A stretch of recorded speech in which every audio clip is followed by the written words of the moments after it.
welcome to the Proper Golfing Podcast with myself, Joe Cameron, and Julian Mellor. Hello. How are you? I'm good again. I always seem to be good. They always do, the way that we just say hello to each other just makes us sound like we haven't really spoke to each other. Well, we don't see a great deal of each other, to be fair, Joe. That's quite funny. I know. It's like, hello, how are you? Really good, yeah. And how are you? Oh my goodness me, we've got a packed show today, haven't we? Lots going on this week. Lots to talk about this week. Oh my god, goodness me. There's coming up, new feature, Golfing Gods. Yes. Because there's so many. That's going to keep us going for weeks and weeks and weeks, the Golfing Gods. Yeah, 100%. Your Golfing God this week is? Sevi.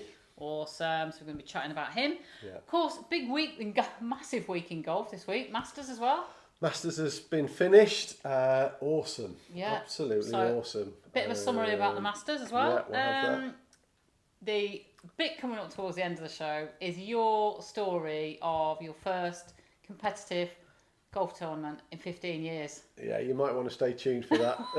Didn't necessarily go to plan, but hey. The first competitive tournament in 15 years. Yeah. Wow. Right, okay, so more on that throughout the show. Yeah. As usual, we've got Mellor's Magic Moment and we've got Joe's Little Gem. And here is the word of the week. Oh, right, okay. You ready? The treats this week are them. Oh, What nice. are they? They Oreos. Mini bites. Oreo mini yeah. bites. There was a whole packet. Okay. So I don't know do you know who's at the packet? No. Not at the packet, but at the rest of them. No, well, it won't be me, will it? Anyway, so you've got about 10 in there. Okay. Word of the week, flight. Flight. Oh, wow. Okay, perfect. Yeah, okay. So we're counting on you because here's a hat. We're going to do a hat giveaway for the person who gets the number of the words flight right. Correct. Yeah. Okay, cool. And I told you, there's been so many things going on there. We had a lovely cake delivered as well, like from one of the Proper Golfing members. Yeah. The cake from heaven. Yes. Thank you to his lovely wife. On the other side, drama in the street. We had a fire in the street as well, which never happens, does it? So we went out to an event, got back, and there's fire engines in the street. Whoa! Oh my goodness me! It's all happened, doesn't it? That was a bit scary. I know it was on the serious side of things, it was a very heart-stopping moment, wasn't it? Yeah, so it more was. on that later. So plenty to stay tuned to.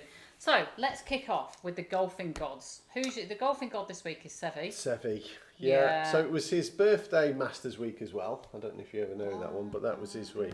But I think Sevi's just been such an influence in my life, and I would say for a lot of people's life. He was so creative, so flamboyant, charismatic. I haven't met him to talk to, but I have stood and watched him practicing. It was actually at Wentworth. Just amazing. Put him in the middle of a fairway, nightmare. Stick him under a tree with no shot on, genius. He was just phenomenal golfer, phenomenal charisma. Everybody would say that. He walked in the room, they knew that he was there. And latterly, obviously we know what happened health-wise, but he really struggled playing good golf because he started going down the technical route. Trying to get his swing to perfection, and that wasn't Sevi. He's got so much talent in his hands. He wanted to play with his natural flair, really, rather than trying to. Well, as soon as he's in trouble, that came out. That's when he played well. And as soon as he's in the middle of the fairway, he's trying to make a perfect golf swing. That was a real shame. But absolute hero. That was his strength then. That he played his own golf swing. He wasn't a technical player. Yeah, he learnt on the beach. He had I think it was a 3 or a 4 iron. He made a little hole in the beach, and he was chipping. And there's a fabulous film made about him, which is well worth watching. All the tournaments are in there. I think if you're of my age, you'll know everything about them. Yeah, just. What was your favourite tournament then, or your favourite hole, like the highlight? I mean, there's going to be so many, isn't there? But yeah, I think I would actually say the last tournament he won, the Open Championship at Royal Lytham, where I think it was at Royal Lytham, and that's where he chipped really, really close on the last hole against Nick Price. Nick Price was giving him a run for his money, and then he just won at the end. But oh man, God, that was awesome, absolutely awesome. Yeah, I mean, but you were really, really, really emotional, weren't you, when he passed over? It was sad. I think there's a lot of people very, very sad who, he touched a lot of people's lives, really. And, when you were practicing as a junior, you want to be playing against Faldo and Sevi and Sandy Lyle and people like that, if you're European. Yeah, just loved it. Absolutely loved him. Yeah, he was awesome. And then, but he designed golf course as well. So I was just thinking the golf courses where we've been at as well, like Buena Vista. He designed that golf course, didn't he? Yeah, fabulous. Naughty course design. Yeah. He made it tricky, didn't he? He didn't want you to have an easy run. It could be a relatively easy run going to the green, and then you get on the green, and then it wasn't easy. So that's his signature then with the golf course. Yeah, I would say he made it tricky. Yeah, definitely. But he's also designed where we're going in Portugal as well, hasn't he? Royal Leamington has also designed that course as well, so that's going to be a similar thing. Yeah, just as well. Awesome. Yeah, I mean, I was once given a chance to go and have a look at some land to potentially design a course. I have got no clue whatsoever how to design a golf course. I mean, that is such a talent to be able to do that. I have not got that vision. If you give me if you just put me on a nice golf course, and I'll go and enjoy it. But yeah, that is a special skill to be able to do that. So our salute today is to Sevi then, particularly because his birthday was around the Masters. Well, he's got some really good quotes as well, hasn't he? Yeah, God bless you, Sevi. Yeah, I know. So here's some of the quotes that I've discovered from him as well, because I was like, "Oh, he's full of his confidence, isn't he?" So here's the one that you liked.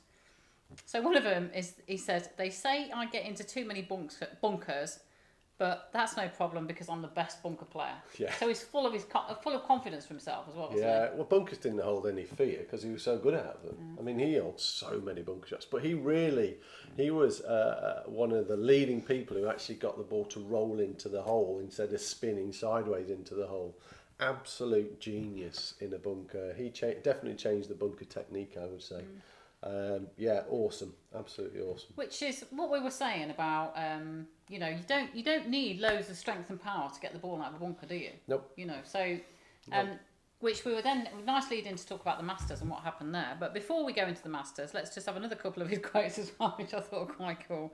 So another one, he says, "I look into their eyes, shake their hand, pat the back, and wish them luck, but I'm thinking I'm just going to bury you." Yeah, typical. It's proper, isn't it? Yeah, definitely, yeah. This is a really good one, which we're always saying about, thinking more positively, leaving your negative thoughts behind. This is a good one. "If all you find yourself doing is dwelling on what you did badly, you're on the road to failure." Perfect. I mean, that is such a brilliant quote in life, isn't it? Never mind as a golfer. Do you know what it made me think about though? Me. Yeah. Yeah, but I've been looking for the solution. I didn't want to say that, but I say coming up towards the end of the show is like your first competitive round in 15 years, isn't it? Yeah. But it's really interesting when you unpack it, innit? We'll come on to that in a minute, but interesting, isn't it? So we're going to keep that in mind, actually. Yeah, definitely. So don't dwell on the negatives. So, salute to Sevi before we move on. Yeah, salute to Sevi. Yeah. Okay, so Masters, awesome. Whoa. Scotty Scheffler has won it in style. 4-putted the last to win by 3. What a way to finish your last round, isn't it? Be able to 4-putt the last and still win it. Just played magnificent golf. Short game to die for. Unbelievable short game. He got up and down from so many difficult positions, and he just made it look easy. Phenomenal. Swings it different to some people. Kind of plays the shot, and he doesn't mind if it doesn't look perfect. It's all about getting that golf ball around the golf course. So very impressed. 25 years old, world number 1. I think he's won 4 tournaments this year already. Just on an absolute roll, and he's awesome. This year he's absolutely awesome. I hope it keeps going. Well, I did. I'm sure I heard somebody say, about his golf swing. Like a coach's job is not to change what you do. It's to discover what you do naturally and make it better. Yeah, that's right. That's what I'm sure they said that about him. Yeah, I would totally agree with that. Which is exactly what your aim is with somebody's swing, isn't it? Don't try and make them into somebody else's swing. Find your natural rhythm, your natural swing. My philosophy is everybody has a natural golf swing. My duty is to help you find it. Because it's definitely in there, and it's not massively difficult to actually uncover it, which will be. It's what I do. It's why I've been coaching for so many years, and it's what I do on a daily basis. Do a lot of one-to-one coaching. I do a lot of 1 and 2 day courses, and do you know what makes me think about it is that not all golf pros like teaching, do they? They don't No, like teaching. no. But our daughter said to you today, Dad, do you like coaching? Because you do a lot of it. Do you like coaching? And she, what did you say? I said, absolutely love it. I love it. I don't like it. You went, no, I don't like it. I absolutely love it. I absolutely love it. But you absolutely do, aren't you? It's not everybody else's cup of tea, is it? But you're totally into that. Always enjoyed. I always just don't. And I've been fascinated by golf forever, and I just thoroughly enjoy coaching the game. For me, I wasn't a particular fan of standing behind a counter for X amount of hours per day, 7 days a week. You know that. You always wanted to get out there. I wanted to go and do it. You know, golf's what I did. I wasn't. I wasn't really overly interested in standing behind a counter, if I'm honest. But it just makes me think about now you're starting to practice more and more now, aren't you? Yeah. Now after last week, now you're starting to practice a bit more. You've been like a kid again, which is fine. I am like a kid in a sweet shop. I really am. I know. It's ridiculous. Like, where are you going now? I'm not practicing again. Where am I going now? Practicing, I know.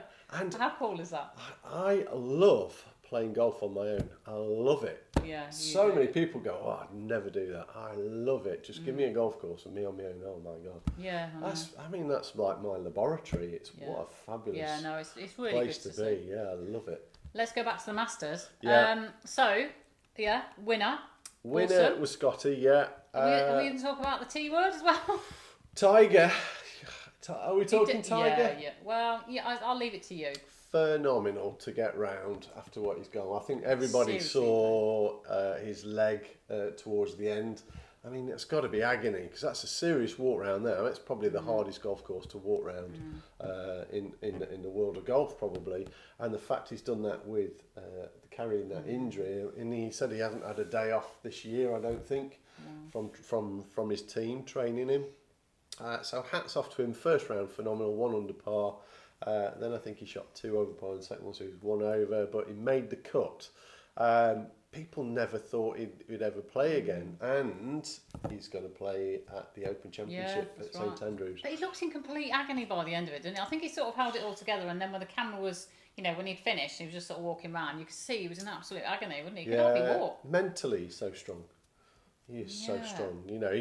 He's dogged, isn't he, in terms of his determination? But don't you think there would have come a point where you go, like, my body's actually breaking, No, well, clearly not. No, but as a human being, I don't know.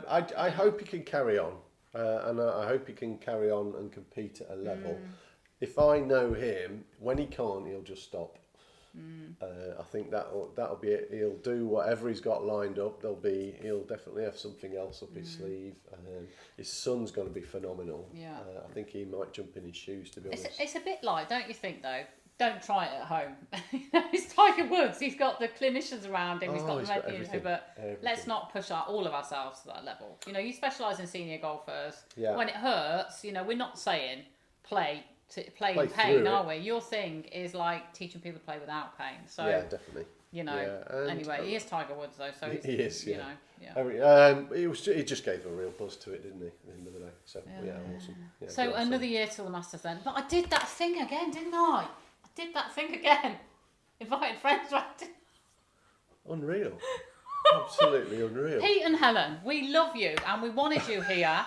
And we absolutely did want you here, didn't we? Oh, by goodness me. And we'd been talking about the 7th of April for like, goodness knows.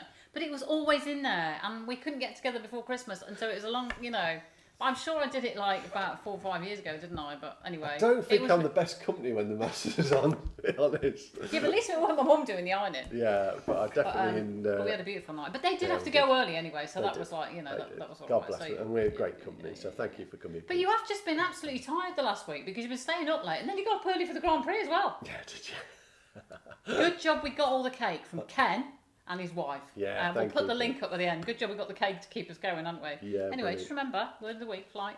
Yeah. Flight. Anyway, so shall we hear all about it then? About my tournament. Yeah. So, yes, let's talk about it. I don't know where we're going to start, really. So, it's a qualifier in the UK to play in some senior events. There's only 6. The top 30 qualify. The good news is there was only 24 playing. So there's the first bit of good news. So I've qualified. Woohoo! Okay. High five. thanks for that. And I went in a little bit with that mentality that I had qualified, which was cool. But I hadn't played tournament golf for 15 years, and boy, oh boy, did I forget what tournament golf is about. You did, didn't you? Proper tournament play. So I did a lot of good things the week leading up to it. I have actually captured some of that on video. Whether you want to see it or not is up to you. You're going to have to drop a comment in the box below, because I can finish this video off. It's one video, one section short of completing it and putting it on here, but it's the truth of what's happened. So I definitely did a lot of the right things. Stood on the first tee, not one little bit nervous, which was astonishing. So I'd done a lot of meditation, I'd done a lot of breathing exercises. I definitely got myself in a good state. Mentally, I was in a good state. And lo and behold, where's that swing disappear to? It just went off somewhere. So I get quite a lot of comments saying how nice my golf swing looks, and I'm thinking, yeah, my golf swing looks nice. It just didn't work. It didn't work. It didn't work because you weren't doing what you should be doing. That was why. Because you weren't. So grip tension definitely crept in. Unknowingly, I would say, because you're a little bit more focused on other things. So you start playing with some more pros, and they are hitting it a bit further. So there's like that natural instinct to hit it a little bit further. So I definitely started to change my rhythm, no question about that. But what the common denominator of my whole game was a lack of club face control. And I've got the solution, of which I'm actually going to share with you guys later. So in golf, consistency isn't actually possible. So because nobody hits the same shot, the same trajectory, the same distance, the same spin every time. It doesn't happen. So consistency doesn't really exist in golf, but you can manage the inconsistencies. And one of the inconsistencies for me was a lack of club face control. Didn't know where my club face was at impact. Sometimes it was right, sometimes it was left, sometimes it was straight. But it was that unknowing that it unnerves you a little bit, because then you're not quite sure where to aim your body. So my direction was off. I hit so many shots left, you wouldn't believe, which is uncommon for me because I'm a natural fader of the golf ball, but I pulled a load of shots left, which was interesting. And then I got a little bit jittery on the short game because my long game was letting me down a little bit. There was a bit more pressure on my short game, and that started to go a little bit wrong as well. Even though I'd been working on it, again, I hadn't got control of my club face. But we've got the solution, thank God. Well, but I also think we've had, I'm learning here as well, because I didn't know how this had gone. And obviously it's like 4.5 hours until I can hear from... So I'm learning to be able to, be the golf manage it. Or, be the golf wife. But we started to talk about it, didn't we? Yeah. And I've just been recapping on a few things that you said. So together, what we're going to have as well is like a process manual. Yeah, you might know that I'm an engineer. People that regularly watch, I'm an engineer, so we need a process manual, because what you hadn't got was a process to be able to deal with the difficult shots or when it went wrong, was it? Right. Or emotionally, when you said you got in a flap or you got unnerved. Like I think I've said it before on these broadcasts, but like an aeroplane. They know what to do in emergency, but they still have a process book. Because if they get a bit flappy, they just go straight to the book and they follow the thing. Yeah, so that's what we're going to send you in with next time. Yeah, absolutely. Not necessarily a book, but some way of reminding yourself, if this happens, do that. If that happens, do that. Yeah. The other thing that he said as well is that he had a very lucky shot on the first. So I've challenged you about your language on the look, haven't I? Because if you think about it, if you think a shot's lucky, you think it's lucky. Well, it may well have been, but maybe because you practice a lot, you just get luckier. Like that old saying, isn't it? The more you practice, the luckier you get. Yeah. So, I think it's always handy when you can discuss it with somebody, because somebody else can tell you what you're saying. Just sometimes you don't hear you don't hear what you're actually saying. Do you know what I'm saying? It's good to be able to share it. It's a round of golf I really, really, really wanted to do well in. Yes. But, oh my God, when you're out of practice, you forget all the little things. You forget how to score. It's the weirdest thing. And tournament golf is not the same as playing with your friends. That you've got the card in your hand, which we all know about. But it's like a different level. And I'd forgotten what that was like because it's been a long time. Yeah. So on the way home, which was about an hour and a half's drive for me, probably half an hour into the drive, I was quite happy not to play in another tournament. And I was trying to convince myself, don't play in another tournament. I would say when I got home, I was 50-50 whether I should play in another tournament. The day after, I was 100% I'm playing in another tournament because this is so fixable.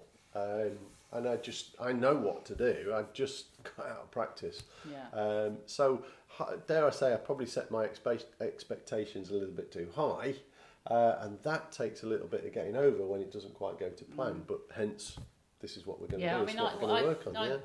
You know, I did ask you, didn't you, before you played?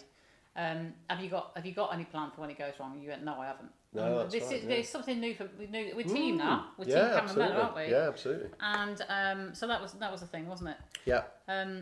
So yeah, I mean, I'm excited about the next one. But yeah, your expectations were a bit too high, like you say, the expectations. Yeah, they've definitely come you've down. Got a really good sense of but that's because you know you can't beat yourself up, can you? Because you've not played golf for 15 years, so you can't. No, you have to realise that. You've got to let that go, haven't you? Yeah, definitely. 100%. One of the strangest things, Joe, was when I got there was actually driving through the entrance.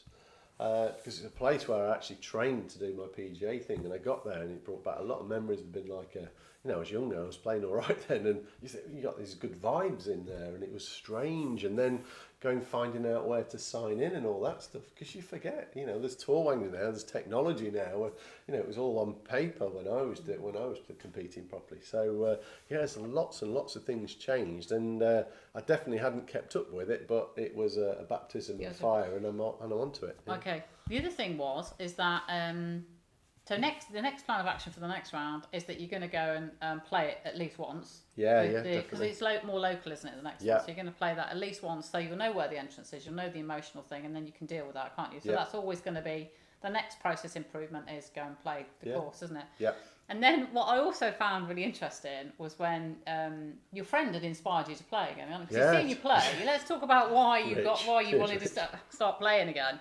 It's because your friend had seen you play, hasn't he? The one that you've known for donkey's years. Yeah. Rich. Yeah. And he'd said he's seen you play, and he's like, right, you've got to go start playing again. So he was the one that inspired you to do it. And there's somebody else at Sunningdale, wasn't there? It was one of the caddies actually. At Sunningdale. So you were playing with somebody at Sunningdale. They've invited you to play there. Yeah. And one of the caddies said, you should start playing again. Yeah, that's right. Yeah. So that's why you did it. So you got your bit of confidence. So then Rich was there last. So he was in the same shoes as me, dare we say? So 15 years ago, he'd stopped playing, and like last year, he started playing again. His very first round was exactly the same as mine. Exactly the same. So that was a bit of a comfort blanket for me, if I'm honest. So thank you, Richard Fletcher, for sharing. We had a good chat the next day. He phoned me up and asked me how I was, and he just knew how I was, because we used to play to quite a nice standard, and when that wasn't there on call, dare we say, that was interesting. So me and Rich are going to have some practice rounds together, which will be really good. Yeah. We're also probably going to have make it even a little vlogcast as well, and chat about our experiences as dare we say good golfers, non-playing for a long time, and then back into it again. So that'll be an interesting chat with Rich. We'll do that. Very good. I'm excited to see how it all pans out. Really. Yeah. There's no. I know in the moment you don't feel like you want to hear some of the stuff, is it? But I love that. I love that saying. If you don't win, if you don't win, you learn. Yeah, that's right. Yeah, definitely. Do you know what I'm saying? Oh, I've definitely learned. I think our friends at the weekend. So when the Masters won, I was still depressed, wasn't I? I was still like, oh god. And they were like, Joe, you need to move on because you moved on. So I felt disappointed for you as well, didn't I? But Yeah. But I think any golfer who's played this game has never had a perfect round of golf every single time they've got out there, because that would be an absolute lie. Golf is a journey. What's strange about golf is, do you know roughly how long it takes to hit the amount of shots in a round of golf? Not long. What? Minutes? Minute to a minute and a half, probably for all of them, and then you've got four and a half hours probably thinking time. So imagine having a game of tennis and you've only got 2 minutes the actual game, and the rest is walking around and thinking and chatting. It's an awful lot of time mentally. You have to be really, really prepared for it. So all things that you can do mentally to improve your golf, I would crack on and do it. Some fabulous golf psychologists out there. I know a little bit about it, and you know, the meditation definitely helps to breathe. Well, So I mean, all the things that you did, that was a good thing that you said as well. All the things that you did were the right things to do as well. It's not like you've gone, oh, they weren't. I'm not going to do them again because that didn't work. You're going to carry on doing the things that did work. They kept me very calm. Kept you calm, absolutely. Yeah, on the first tee, perfect. Yeah, it was very windy though, and the greens were very, very, very tricky. They were a little bit firm and incredibly undulating, and I think the greenkeepers had a bit of fun with some of the pin positions, to be honest. There was one hole, the 17th hole, lovely par 3. I pulled it left, but it went on the green. I had about a 45-foot putt. Well, I've hit it 30 foot to the left, and it swung round. It's finished off the green. There's no way on God's earth I could actually keep it on the green. Yeah. So a quick 3-putt there through really not a great deal of my own fault, to be honest. So the pin positions were tricky, but I ain't blaming them. No, I know, exactly. Because you were on the same boat. I think it was windy, wasn't it? I was like, it's windy, and it was raining the day before, wasn't it? Oh, goodness me. So when's the next one? The next one's 9th of May. 9th of May. Yeah, in Birmingham Way. Yeah, looking forward to hearing about that then. Yeah, definitely, yeah. And I've got some practice to do. Yeah, I know, absolutely. So let's have a look at your Mellor's Magic Moment then, because it relates to that. It does. So I did see some stuff arriving. I've got two little things, props. which is little props. Club face stability. It's a real issue, I'm going to say, for the majority of golfers, because mostly it's club face manipulation, not club face stability. We want to know that club is stable. So there's a lovely quote: equal and opposite force in reaction equals stability. It always bothers me when you get one of them out, because you've whacked me with one of them before. So if I wanted to wring this out, so if this was soaking wet, how would I wring it out? So I'd just twist them. And then all the water. So what's happened to my hands? They've gone in opposite directions with the same and equal amount of force. Right. There you go. Yeah. So what's happened to the forearms? What's happened to the grip? What happens to the shoulders? It stabilises it. Okay. So now if I maintain this equal and opposite force, so if both my hands are pushing together and not, so if I have what's called a strong grip and both my hands are going in the same direction, if I try and wring this out but move everything in the same direction, it doesn't wring anything out. So there's no stability in this. Okay. So I want this stability on a golf club. So what you're saying is this: equal and opposite. Equal and opposite. So that creates. So if I was to hold this here and just literally push it, so I'm pushing both hands against each other, I've now suddenly got stability because that club face is nice and stable. So as long as I maintain this equal and opposite force against the grip, then but what happens to your grip tension then? No, so this is the secret. So it doesn't have to be tight. Because that looks tight to me. Yeah, no, it's just opposed to each other. There's just an equal and opposite amount of force. That then stabilises your arms, which also stabilises your shoulders. So you weren't doing that then? No, I was definitely. I wasn't doing either of it, so therefore I got loads and loads of club face manipulation. I get it now. So my club face was opening and closing way too much. So impact, it was really shutting down. Everything was going left because I got no. Had you just forgotten then in the heat of the moment? Totally forgotten that, and I'm going to say a lot of golfers don't even know that it exists. So when you have this equal and opposite thing, your arms are in a much more stable position. So you're talking about just when you grip the club then? Yes, once you do that, and then you're maintaining that in your backswing. So what you don't want to do is let that go and then roll your club face in and roll it over this way. So if you maintain that feeling and use the shoulders really well, then it's going to be a complete game changer. So you can control it. Allows your ball to go and set more. Well, you're controlling your club face. Then the swing path will determine if you're putting some spin on the golf ball, but at least your club face is going to be nice and square. So if you've got two, if they're both underneath, it rolls here and then it rolls this way. You get an opening and a closing in the club face. So, or you could be too much the other way. Could be too much pressure on this one, no pressure on here, and then it'll do all sorts of different things. So equal and opposite force in reaction equals stability. So what I hadn't got was stability. That's how you get it. Get stable with that club face. It's really, really important. It's just like having the steering wheel of your car. If it's loose, you're going to go all over. You're probably going to crash. which is what happened to me. So I am definitely getting stable club face next time I play. Yeah. No, for the rest of my life. So but when you're practicing. I'll be practicing that. Yeah, definitely. Yeah. So it's really, really, really, really, really important. Is it really important? Yeah.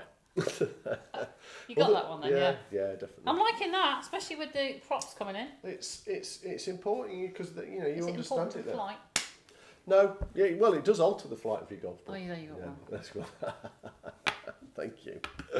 You're only having one. I'll leave that later. It's Easter as well. I should have bought some Easter eggs, shouldn't I? Easter coming up in a minute. Yeah, cool. So that's my magic that's moment. Yours. Yeah. Get stable. My Joe's little gem. I'm just going to remind you of something. It's a very old quote by Henry Ford.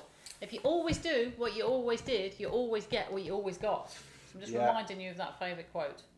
If you always do what you always did, you always get what you always got. Yeah. What you always get. So you've got to change something, haven't you? If you keep doing something the same over and over again, you're going to get the same outcome. So if you keep playing like you did at your tour... well, it's changed. It's already things have changed because that was one thing that really stood out for me. I didn't know what my club face was doing. Yeah, on short game, just didn't know what it was doing. I hit so many little shots that were just pulled left. You thought, what is going on? But I'd forgotten that. Yeah. But you do. That's all part of the learning, isn't it? So if you're doing something that keeps going wrong, you've got to change it. You've got to change it. There's no point. Well, you have to know what to change. Don't go from a weak grip to a strong grip. Yeah. Because they won't necessarily work. You'll make sure your setup's good. My posture was pretty good, but I haven't got control of it. And your body's fine as well. Your body's fine. Actually, joking apart, my lower back was aching a little bit from walking round.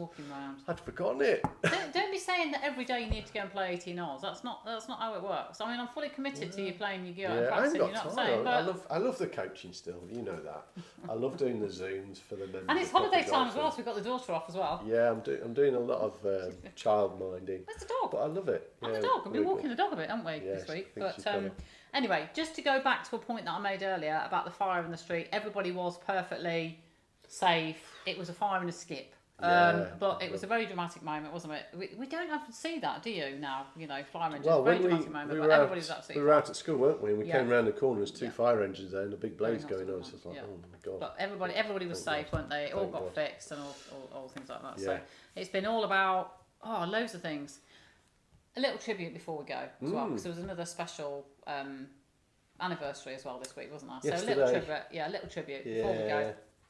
Shall we? 2 years ago yesterday, which was the 12th of May, April, sorry, my mum passed away.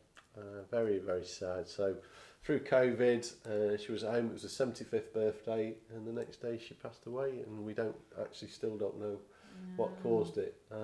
So, God bless you, Mum. Love you, miss you. So should we make this a little tribute to Mum? Yeah, definitely tribute to Mum. And just especially with Easter coming up and everything, wasn't it? Whatever. Yeah, so it's been a busy, old, emotional, interesting, just full of everything. There's definitely been some emotions, I was thinking but about, all manageable. This is what I was thinking about a day that I had today. I was doing some filming today, and then I was feeling a sense of disappointment because it didn't quite go as I'd hoped it to, and I was trying to evaluate disappointment as a thing. So I took the dog out for a walk to try and digest what I was talking about. But I was thinking, if you never try anything, if you never do anything, you don't ever get disappointed, do you? So what's the option? It's just to stay not trying anything. Yeah, absolutely. It's the same with you for your tournament, isn't it? You've got to embrace disappointment because it'll come from when you try something new, isn't it? It's a fabulous learning come from it, Joe. Absolutely, there's disappointment in the moment, and then when you get over the moment, then you've got to go, okay, what have I learned from it, and how are we going to get better? I'm definitely going to be able to help a lot more golfers, even if it's just stabilising their club face consistently. That'll be such a game changer for so many golfers, because the PJ really don't actually talk about equal and opposite forces.